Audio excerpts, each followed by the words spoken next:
Hi everyone, it's me Jasim and you are watching Study Minati. আজকে আমি তোমাদের সামনে নিয়ে আসছি একেবারে বেসিক লেভেলের গ্রামার থেকে।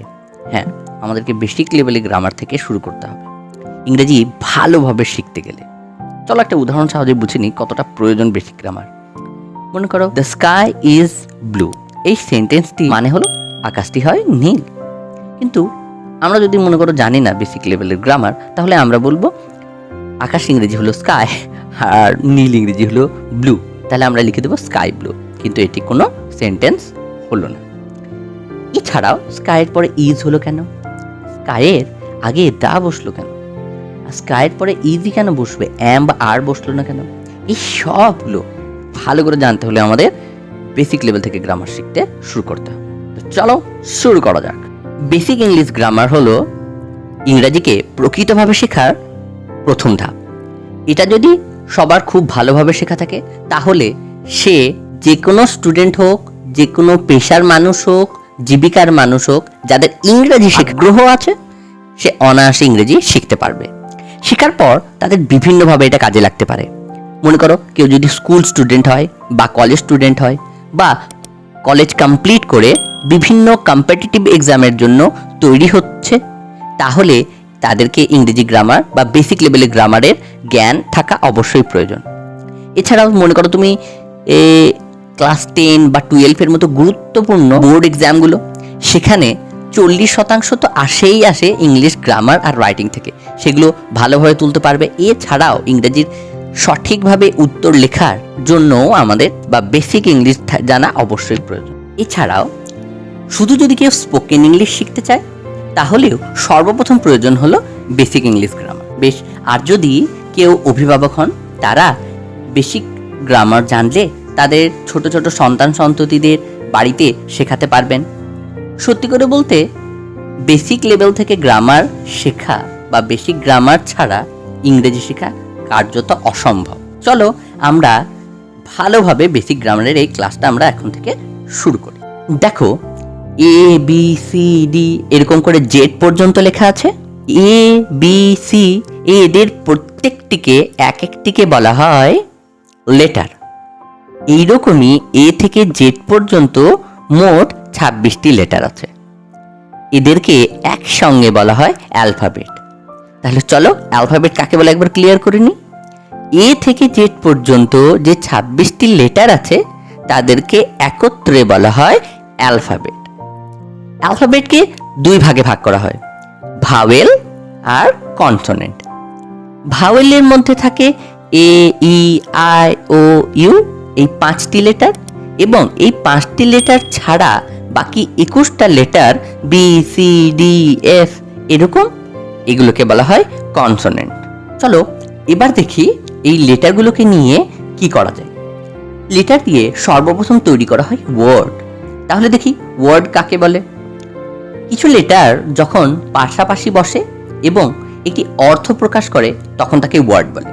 যেমন BIRD বার্ড।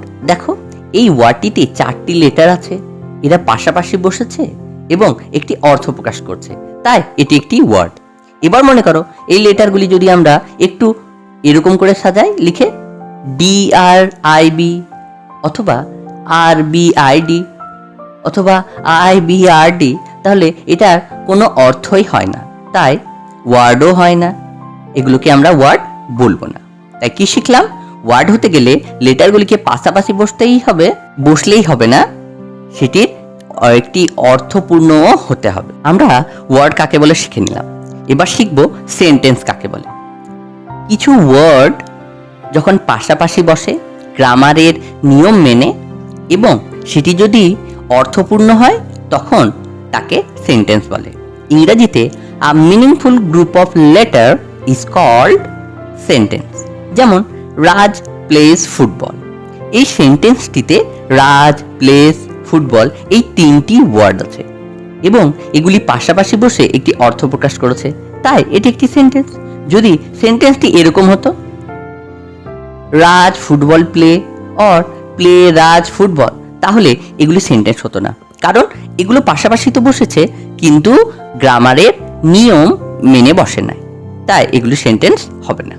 নেক্সট আমরা সেন্টেন্সের পার্ট কতগুলি আছে শিখে নেব। একটি সেন্টেন্সের দুটি পার্ট হয়, সাবজেক্ট আর প্রেডিকেট। এবার সাবজেক্ট কাকে বলে শিখে নিই। একটি সেন্টেন্সে যার সম্পর্কে কিছু বলা হয় অথবা যাকে কেন্দ্র করে কিছু ঘটে তাকে সাবজেক্ট বলে।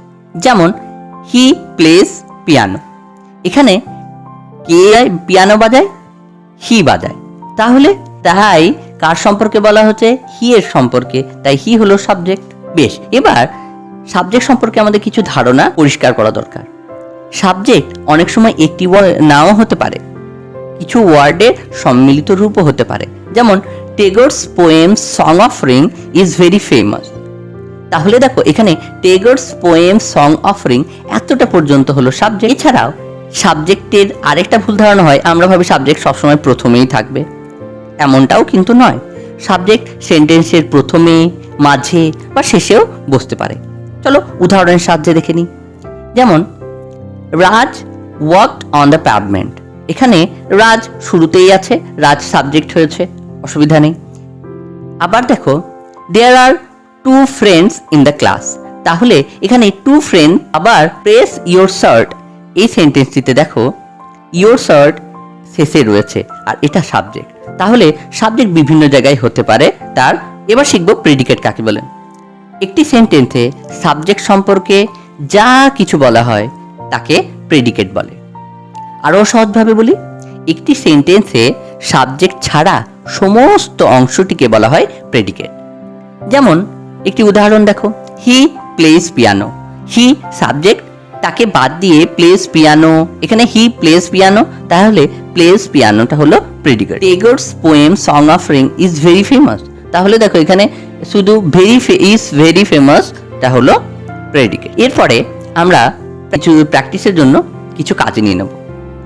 দেখো ফার্স্ট প্র্যাকটিসের জন্য রয়েছে, এখানে তোমাদেরকে সাবজেক্ট আর প্রেডিকেট আলাদা করতে হবে। 1 number, they were very famous player. 2 number, before storm we had reached home. 3, John is first boy in the class. 4, did you come yesterday?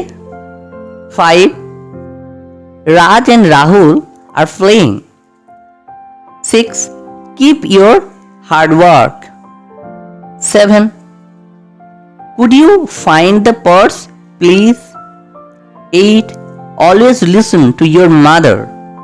9, you can help me. 10, our school is very famous. এবার আমাদের সকলের কাছে একটি সুখবর আছে, আমরা এই চ্যানেলে বেসিক গ্রামার কোর্সটি আগে শেষ করব, তারপরে spoken English, intermediate grammar, writing, আরও বিভিন্ন টেক্সট বুকের পোয়েম, প্রোজ, এই সব কিছুর ওপর আমরা ভিডিও আপলোড করতে থাকব। তাই ভিডিওটি ভালো লাগলে একটি লাইক করো, আর চ্যানেলে প্রথম হলে সাবস্ক্রাইব করে বেল আইকনটি প্রেস করে দিও। আবার দেখা হবে নেক্সট ভিডিওতে। বাই।